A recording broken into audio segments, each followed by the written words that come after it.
In Serie D il Licata attende l'arrivo di una delle tre capoliste del girone, il Biancavilla dell'ex Acragantino Orazio Pilatella, che da matricola del torneo sta dimostrando di essere una vera rivelazione ed arriverà alle 8 a punteggio pieno dopo aver battuto rispettivamente Cittanovese e Roccella. Anche il Dino Leotta si appresta ad ospitare il pubblico della grande occasione. Una vittoria consentirebbe di scavalcare la compagine etnea e veleggiare nelle zone alte della classifica.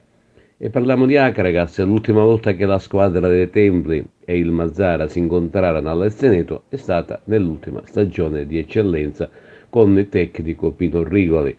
Vinse la compagine dei Templi con rete di Alessandro Bonaffini, mentre al ritorno finì a rete bianche. Era la stagione 2012-2013, quella del ritorno in D dopo decenni di dilettantismo puro. Biancazzurro e Canarini si affronteranno dopo 7 anni con gli stessi identici obiettivi di allora. C'è grande attesa per questo match che richiamerà sugli spalti il grosso pubblico. È previsto anche l'arrivo di decine di sportivi provenienti da Mazzara, dove l'entusiasmo è notevolmente cresciuto in queste ultime settimane.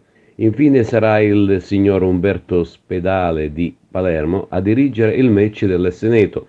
Per la prima giornata del campionato d'eccellenza i suoi assistenti saranno invece Francesco Paolo Caruso e Salvatore Barbanera, entrambi della sezione di Palermo. La gara, lo ricordiamo, avrà inizio alle ore 15:30.